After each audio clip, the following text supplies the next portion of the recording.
Kənd elə bir yerdir ki, xəmir yoğrulub təndirə vurulmaya da həyatın ritmi sanki natamam görünür.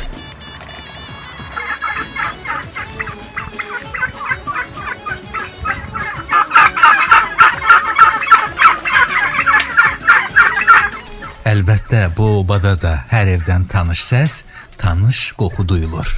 Təndir alışanda odun közünün istisi xəmirin nəfəsi ilə birləşir. Çörəyin misilsiz ətri bütün kənd boyunca yayılır. Bu qoxu yalnız çörəyin deyil, kənd həyatının, ailə ocağının bərəkətinin qoxusudur. İnsanın ruhunu doyuran, xatirələri oyadan müqəddəs bir haldır.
Sənə qurbanam, anam, anam, anam, ey əziz anam, anam, anam, anam, canım sana anam, anam, anam, anam, sənə qurbanam.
Hadi la.